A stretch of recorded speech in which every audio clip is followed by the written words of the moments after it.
Hello, everyone. My name is Helen Dion. I am the marketing manager for SWK Technologies. I'd like to welcome you to our Automate Data Transfers Using IN-SYNCH webinar presented by ROI Consulting. A little housekeeping before we get started. Everyone has been placed on mute to keep the background noise down. However, you can submit any questions you have throughout the webinar. To submit a question, look for the question section in your GoToWebinar pod on the right side of your screen. We will answer all questions at the end of the presentation. We are recording the presentation and it will be distributed to all attendees as well as absentees tomorrow. Lastly, please take a moment at the end of the presentation to take our quick one-question survey. So with that said, SWK really appreciates you taking the time out of your busy day to attend our webinar. We're dedicated to providing our customers the knowledge, tools, and support you need to find an easier way to run your business and get the most out of your solution. So whether you're searching for a solution right now that fits your business needs or you're just here to learn, we're thrilled you're able to join us, and we'd like to encourage you to ask any questions and provide feedback so we can continue to improve our webinar service. Lastly, as a quick reminder, we are constantly sharing important updates and news, software tips and tricks on our social media channels. So we encourage you to follow us on Twitter, LinkedIn, Facebook, and subscribe to our YouTube channel. So without further ado, ROI Consulting has put together a really great presentation for you. So we're going to get started. I'm going to hand it over to them here.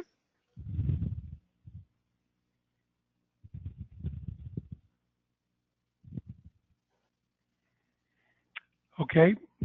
Bob, over to you. All right. Thank you, Lillian. Okay, so this is Bob Richter and Sagish Getty with ROI Consulting. We're going to do a webinar for you to go over a bit about some of the stuff that we do, about us, and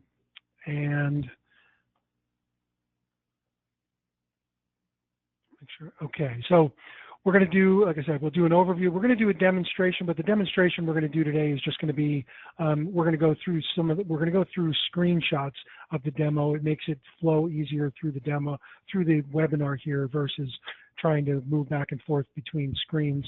The demo we're going to show, or the demonstration we're going to preview is going to be an e-commerce integration along with intercompany automation, and by we're going to link up to a website. The website will be able to bring in orders, push back order completions, tracking numbers, and at the same time, the company is going to be set up where one company gets the orders, and a secondary company fulfills the orders for the first company.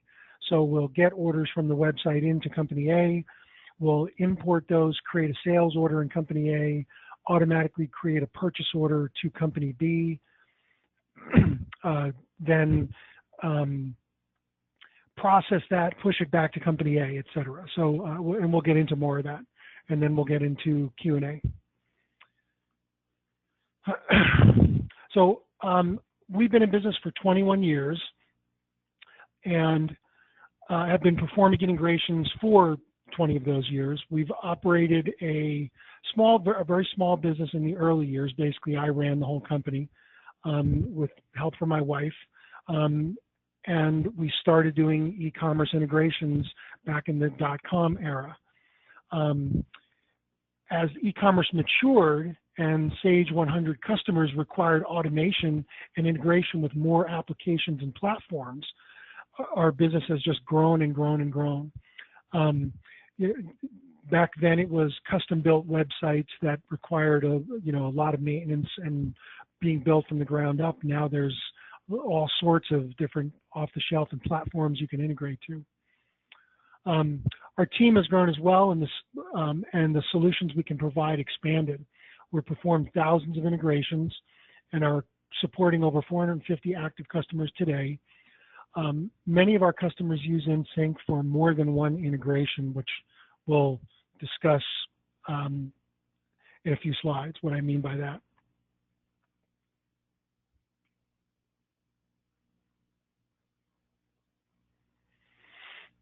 Okay, so Sage 100 customers purchase Sage 100 because of its flexibility and customization abilities. Each has their own mapped out set and setup and processes.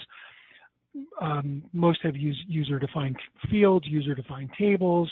They may have plugins and modifications with external systems or other development companies. With our solution in Sage 100 Experience, we enable you, the Sage 100 customer, to automate your specific business processes with a third-party solution or website. We play nicely with all other customizations. Our system lives inside of Sage 100 and is using all of the objects, so any enhancements are being used when needed, etc. So we're going to be emphasizing our projects that are turnkey, where we require no outside development assistance.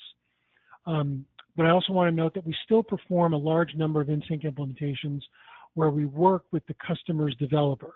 Basically, we enable Sage to be integratable, and the developer takes over. So you could have a customer, or could be a user who has a website developer or has your internal development team or have a specialized internal project, and you just want to do the integration from our system to your external system yourself, or you may have an example like we're going to show today, where we have a turnkey solution that we can just plug in. We don't need any assistance from anyone else outside with your web developer, marketing team, etc., and drop it in, and it integrates and starts automating processes. So it makes sense that the majority of the Sage 100 customers using IN-SYNCH are distributors and manufacturers. We also have a good number of service companies as well as retail. So you can imagine most of the companies that we're going to do integrations with are going to be selling things using an external sales channel, Walmart, Amazon, any of those.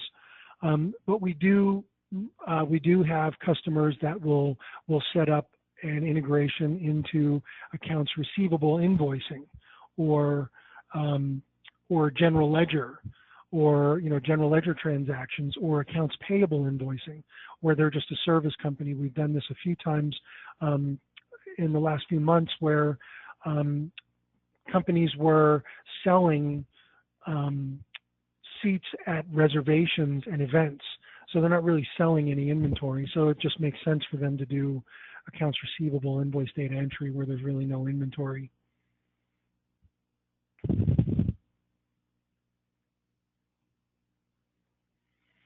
Hi. Okay, yep. So as Bob said, I'm Sagi Shkedi. I'm also an engineer and a programmer. I started working with ROI as a client in the mid-2000s. Then I wrote the connector and used IN-SYNCH solution for our own integration. I started to partner with Bob on projects after that where a developer was needed. Then I joined the ROI team in 2014. And we have been performing turnkey integrations ever since. Today, I manage the connector group at ROI, where we develop, plan, integrate, and manage the connector side of the implementation. So, like Bob said, the majority of our integrations are e-commerce solutions. The most common use case is downloading orders or invoices to Sage. We upload tracking number information to the platforms, and we update inventory quantity to the platform. That use case is a very small part of what we can do. Over the last few years, we have been doing numerous integration with 3PLs, dropshippers, omni-channel platforms, and multi-company integrations. We've also integrated two completely separate companies where both happen to have Sage and are in completely different geographical locations.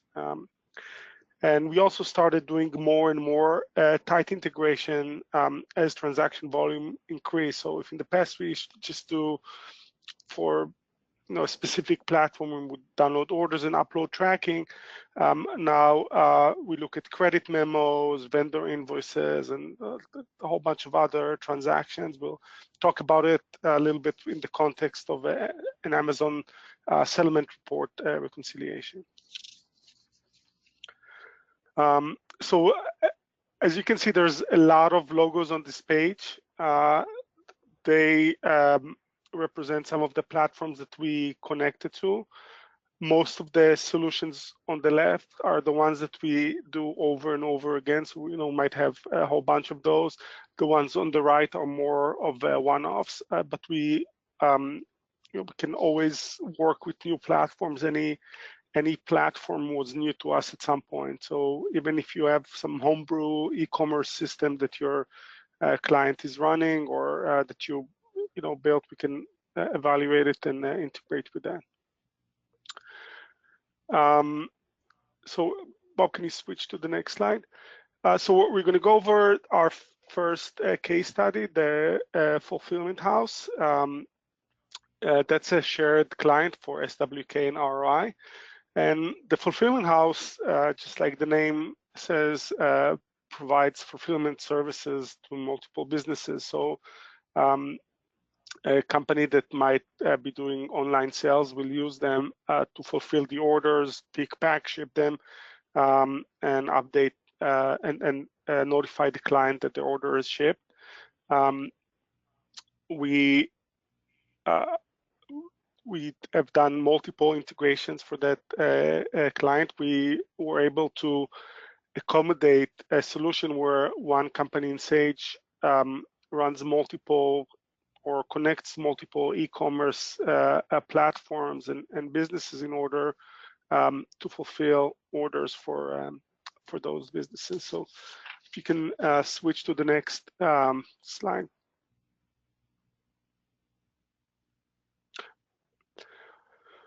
Okay, so we usually integrate with 3PLs or third-party logistics company as the shippers for our solution. So a typical use case for us would be, company A is selling on their e-commerce store, and then they're using a third-party logistics company to fulfill the order. So, we'll download the orders from the e-commerce, and then we'll send it back to the third-party logistics company to fulfill them, and then move the data back and forth.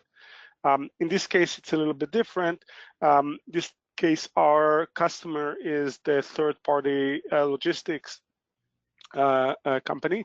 They are using IN-SYNCH to connect to their Sage system. With IN-SYNCH, we are connecting to multiple storefronts. So we have a couple of Magentos, we have a couple of Shopify, we have a PrestaShop, and some custom integrations.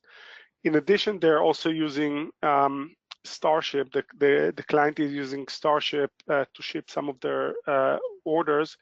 So everything kind of plays well with one another.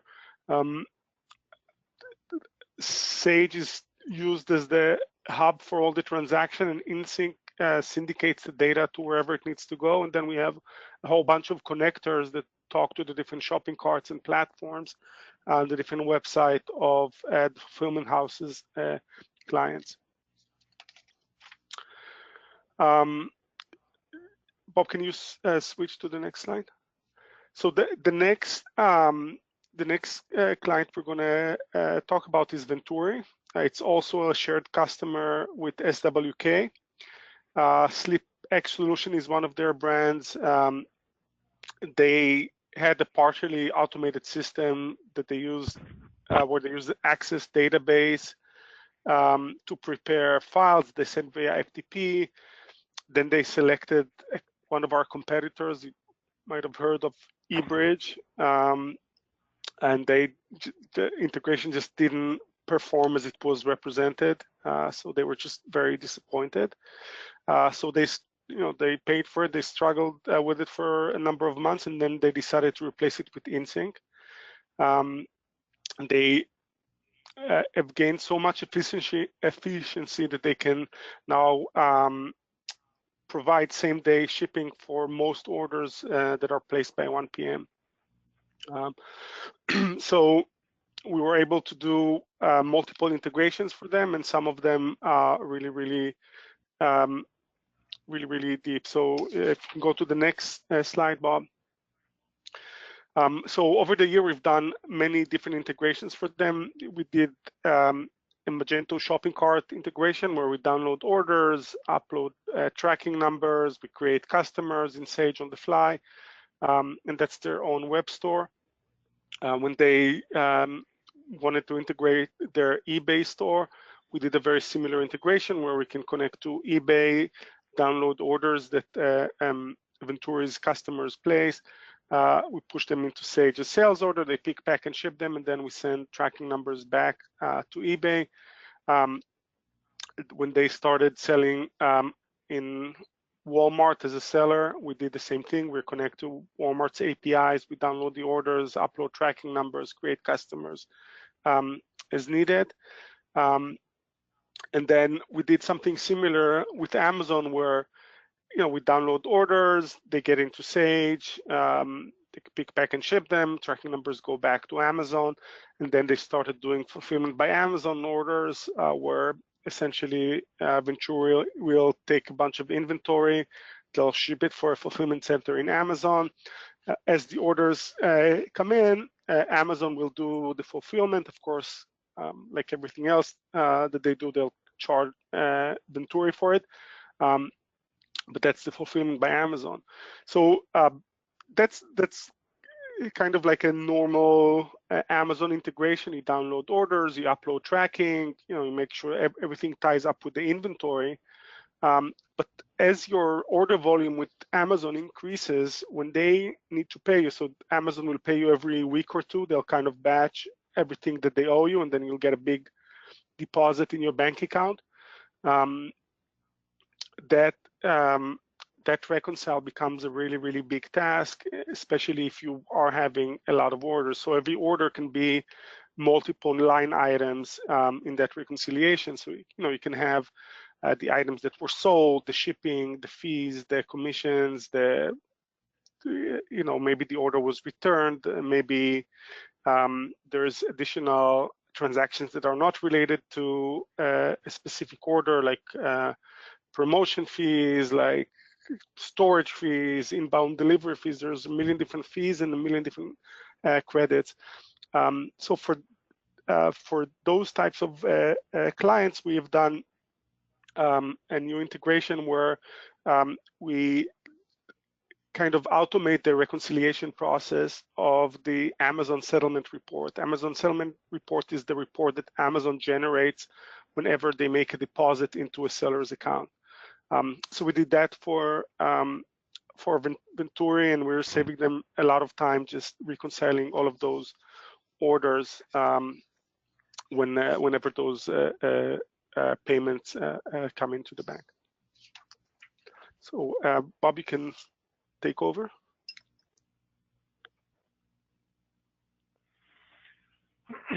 Okay, so I mentioned earlier we were going to show, it's not going to be a demo just for sake of smoothness through the webinar. What we did was just every screen we did with a demo, we just did a screenshot of it, so we'll show you it. We can always do an online demo tailored to something different if we need to. So what this is going to do is it will show an e-commerce website that we set up that's going to integrate to one Sage company. And then that Sage company will integrate to that shopping cart. And that Sage company then doesn't maintain any inventory. It has a separate Sage company just in their Sage 100 system that fulfills all of their inventory for them. So we've gotten a number of requests to do this, so we started setting this up a few years ago. Not just with a website, it can stand on its own just as a intercompany transactional automation piece, but most of the time it's through because one of the companies is going to be getting e-commerce orders from some external system.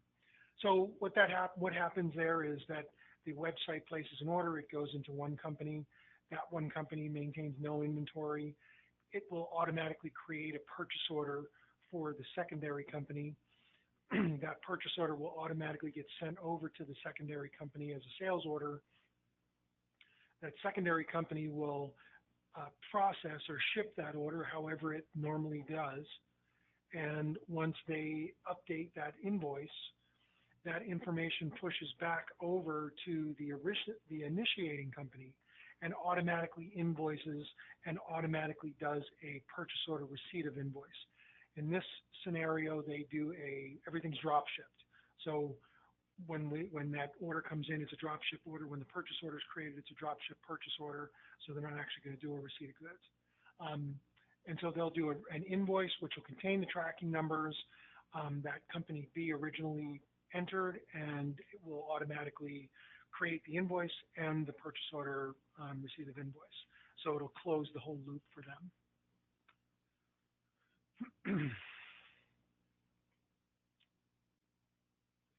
Okay, so what we have is a Woocommerce demo, a Woocommerce shopping cart that we created. It's it's what we use for our demos. So this is just the first screen for it. What we'll do is we'll log in. Now the inventory items are matching to Sage 100, the Sage 100 company. The pricing is coming from the Sage 100 company. And what I'll do is I'll go in and I'll place an order for one each of these items.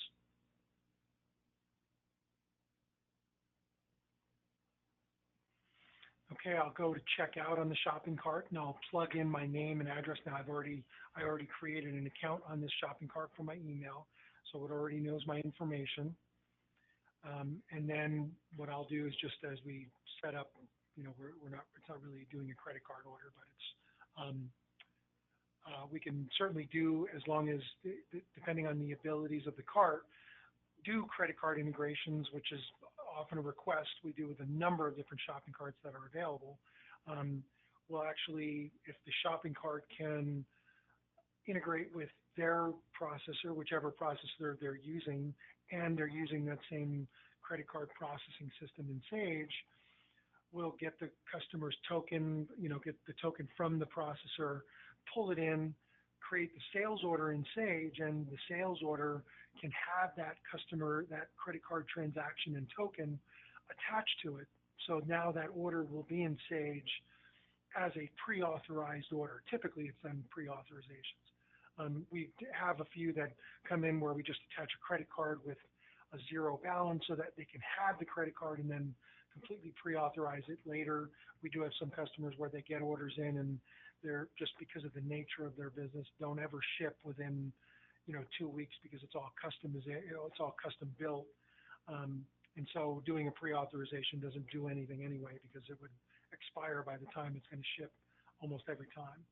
So we've done that. We've also done it where it's brought in as a sale, where it's an authorize and capture, and bring it in that way and set it up on the sales order that way. Those two last examples just allow the credit card to be created and attached in Sage, even though it's not really doing anything as far as the transaction goes. Hey Bob, we're getting some feedback that you're a little difficult to hear. Is it possible for you to turn up your volume or speak closer to the speaker? Sure. How's it now? Oh, that's much better. Thank you. Okay. It had gradually moved away as I was talking. Okay, so what we'll do, so I'm showing this, we're checking out on the order, just giving the relevant information.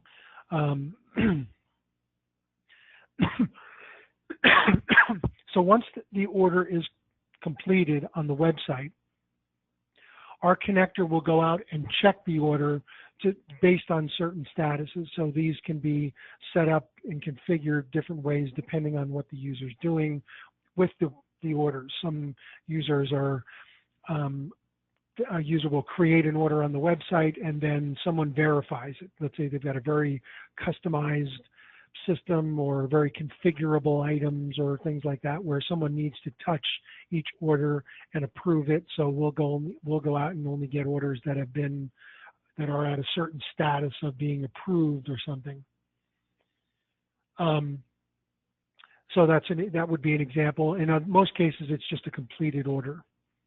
So the connector will go out and grab the order, however many are there, typically with a platform type website will go out every X minutes so that it's not being, their API is not being hit constantly, and grab whatever orders are completed at the moment. So it could be 1, could be 10, could be none, depending on the time of day.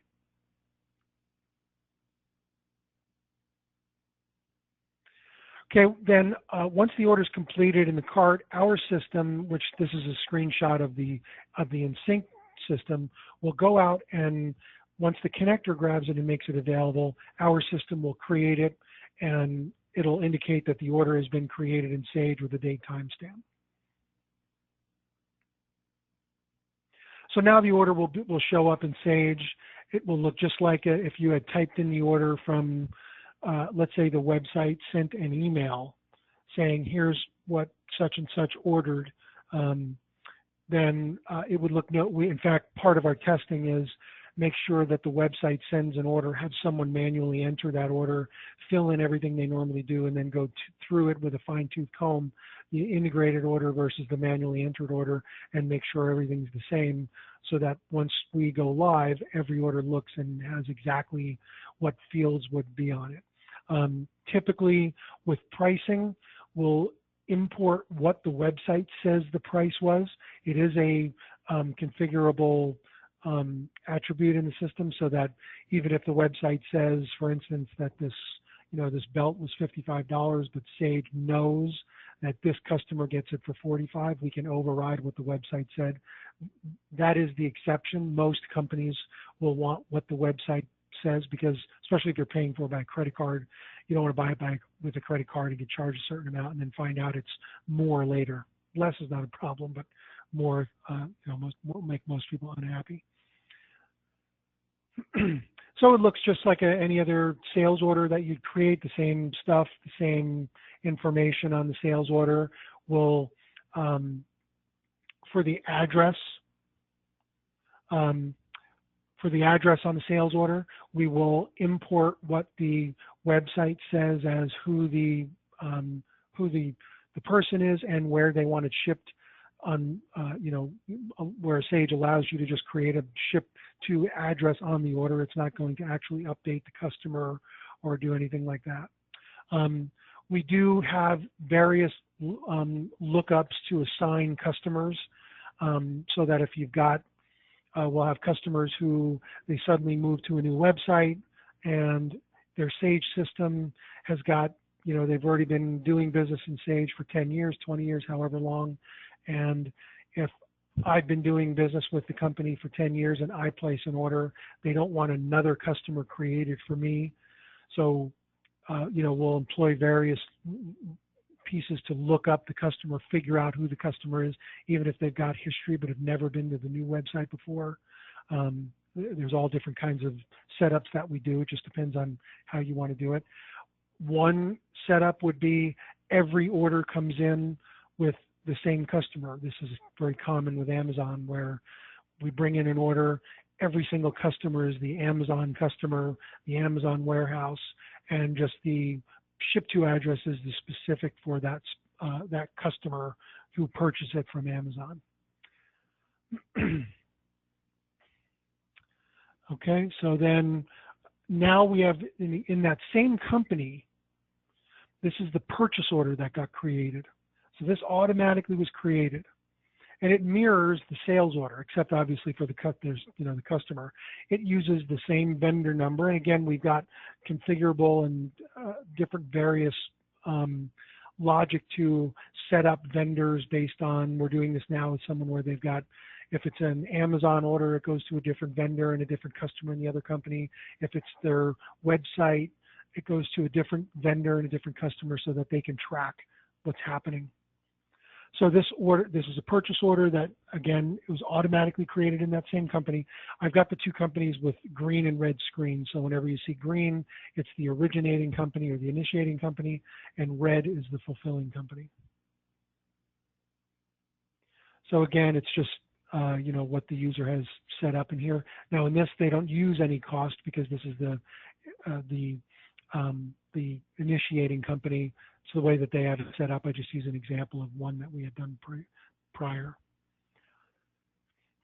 So when this purchase order gets created, it will automatically send, so the moment this purchase order gets created. Now, we set it up so that this company, anytime a sales order is created and it meets the criteria, meaning it's for specific divisions or specific warehouses, it automatically creates a purchase order, whether it's hand-entered, sales order entry, visual integrator, our system, okay? It will automatically create the purchase order, which then automatically sends information over into the secondary company, which this is the red screen. So we see our IN-SYNCH import, which automatically created a sales order in the secondary company. So this is now the fulfillment company. It gets a sales order created with the same information. Now the customer, this customer is the initiating company for all of those, for those particular items. And on this sales order, the shipping information would be the billing address, obviously, is the customer, but the shipping address is going to be the originating ship to that was used, ship to location information that was used on the original web order. Then I would just basically, so the only manual thing that's happened so far is I'm going to create the invoice entry in the fulfilling company. So that's, depending on how I do things, in this example, I'm manually going to invoice data entry and ship the order. Then I'd run my sales journal in the fulfilling company, do whatever shipment process that I have. That's my own, that's the thing that we're not automating, because that's going to be done however it's going to be done. And during that sales journal update, that pushes back information of what activity was done back to the originating company. So the originating company, on their IN-SYNCH screen, they see they got a PO receipt and an invoice created, which then automatically creates an invoice in Sage, for that original sales order that got created. The tracking information that I entered from the fulfilling company, that automatically got imported over and imported into invoice data entry.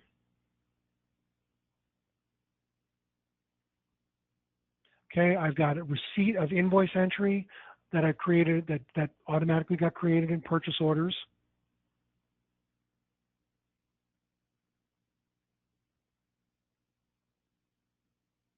Okay, so out of all of that, the only thing that happened manually that I had to do something in Sage for was ship the actual order in the fulfilling company.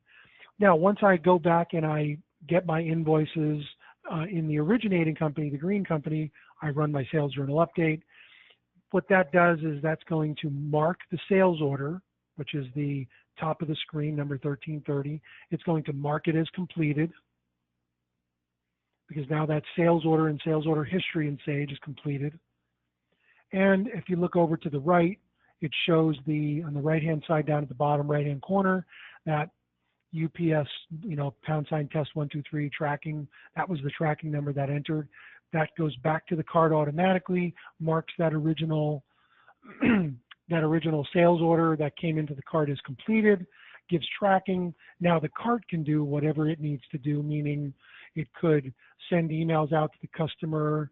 It can, if it were Amazon, it would be sending you an email that the order shipped along with the tracking number, whatever it may be, whatever originally got this order.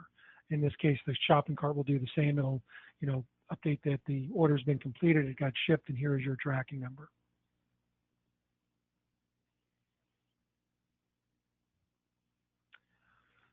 So that's going to be our demo. You just go through the screenshots of that again. We can, if the time comes, I can go into that in depth, and we can go through that, watch it in action on Sage, and doing a one-on-one demo. Sergey? Yep. So there's a reason why we're the most recommended integration for Sage 100 by Sage Partner. And there are a few other options available. So first of all, we're Sage 100 centric, an extension to your Sage 100 partner team specializing in integration and automation of Sage 100 data platform.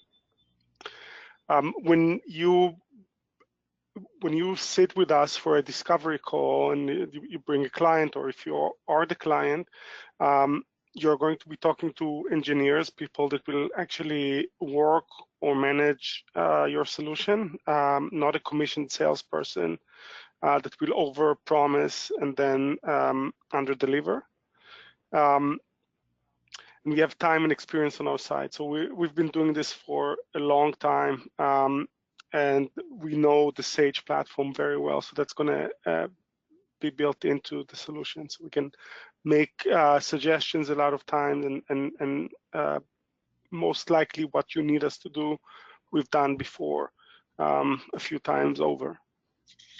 Okay.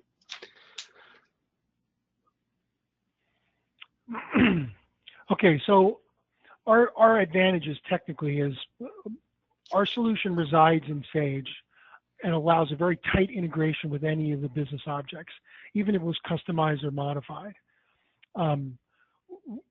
As Sigi mentioned earlier, we have a lot of experience with Sage 100. I started as a developer in 1992 with Mass 90, back then it was called. So, you know, we bring a lot of Sage 100 experience, just not from the development, but also from the user perspective, right? From my first job was for a reseller where I was supporting and working on just generic development. So we have a lot of experience knowing what you're going to want to do if you want to do something specific to how the, you know, a way that Sage works. We're going to be able to say, yes, but in Sage, this is how it's going to work. These are how your sales orders are going to work. This is how sales tax calculations are going to work. This is, et cetera. We have an open platform that has many turnkey solutions, but also other unlimited integrations are possible, meaning the way we set our systems up. You saw the example earlier, the two case studies where it wasn't just a website integration or an integration to a shopping cart. There were multiple integrations doing multiple phases of activity in Sage. We have another example of a customer who's got the same scenario where they've got 2 3PL systems, 3 websites, a couple of marketplaces. They're doing a ton of EDI with big box retailers where the EDI information is being sent out to a 3PL. The 3PLs come back. Some of them create invoices and ASNs that need to go out. Some of them don't. So you know, at that company, there's lots of data moving around and no one's touching anything. Price-wise, we're competitively priced and offer the best value in terms of our solution is strong and has low support requirements. So again, the way we're set up is, for instance, we're using all of the Sage business objects. So there's nothing that we're going to be sort of working behind the scenes and doing things incorrectly, which are going to then turn up causing problems later on, writing to tables directly, doing anything like that. And any of your other enhancements, if you have special enhancements that are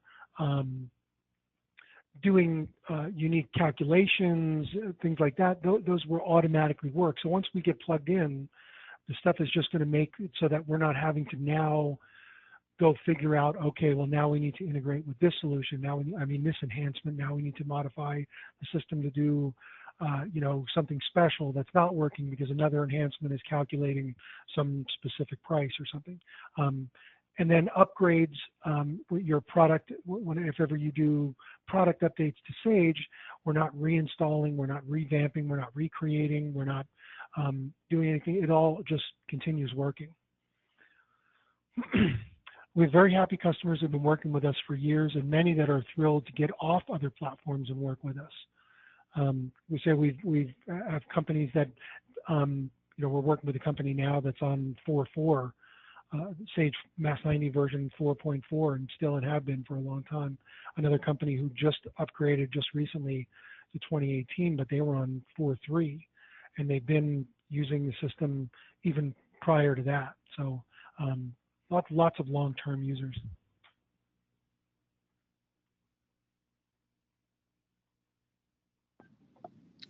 Okay, so the process of integration can be daunting, but we created a process and perfected the implementation for so many years. So we really do so much of the heavy lifting in an integration, and we only involve you in the areas that you really want to participate, which is checking our work and preparing to the go live and then taking over. So these are the steps that we take. So first of all, we do we identify the client needs. So just big picture, well, what are we trying to do here? We'll do a pre-qualification. So we talk to the reseller, talk to the client, just making sure that everybody again kind of is looking for the same things, and it's a feasible solution. And then we set up a discovery call. I sit on a lot of those discovery call and talk to the client and try to figure out, we try to go into the details about the platforms, about the pieces of data that need to move from the platform to Sage and back. We don't go, into any single field that needs to be mapped, but we try to get an idea of the big picture. And also if there's any details, if there's any customizations, if there's any custom logic that we need to know about, and we make sure that we incorporate it. Usually after a discovery call, we have enough information for a proposal. So again, if we do a discovery on a Amazon integration, I mean, we've done so many of those, I know exactly how long it's going to take us, and I can get a proposal prepared in a pretty short order. So do a proposal. Once that gets approved, we'll have a kickoff call. We'll make sure everybody knows what they need to bring to the implementation. We'll ask, we'll send some paperwork for the client to fill about their mapping needs, what needs to go where, what are their shipping code, what are their tech schedules, what are their salesperson numbers, warehouse codes, things like that. So we have forms for all of those things. So we kind of know what goes what goes where. We'll connect to different platforms. We'll do some internal testing. Once we think that our mapping and that our work is good enough for the client to see, we'll have them take a look at the transactions. We do all of that, of course, in a test company, and if we can, we'll do it in a test copy of the website or the platform. If we don't have a test platform to work with, so for an Amazon, for example, we can always bring live Amazon orders, for example, to a test company, just to see that the data goes through. Obviously, you won't fulfill those orders from that company, but we'll make sure all our mapping works perfectly. So once that's confirmed, we'll do some testing with the client. So we'll send data, the client's going to look. If everything looks good, that's great. If not, we'll correct, send again, and then we'll repeat that process until everything is perfect. And once that happens, we'll schedule a go live date. We'll move the mapping, move everything to the live companies, figure out what's the first order number that we need to process, and then the solution kind of runs itself in the background. So that's what a typical implementation looks like for us. We've done many of them over the years, so we really are seasoned in getting them from discovery call to a successful solution. So any questions? I'm back. We do have one question that came in. One attendee would like to know if this would work if they want to create a build order, for example, add items to an order that hasn't closed. So you mean, from a website, do you think, or I mean, we've done things where we can import data from. I think this may generically answer the question. Whereas if the website's going to add, change, delete update a sales order that's already in Sage, we can import that. So we have one company that we do this now for. What they do is they'll update, they'll delete, they'll update lines, they'll add lines, they'll delete lines, they'll delete the whole entire order. They don't have a website. They have a sort of a whole complete front end for their shop, and that's how they interface with Sage. So we can import any of those changes to an existing sales order in Sage. So I think that'll answer your question. I'm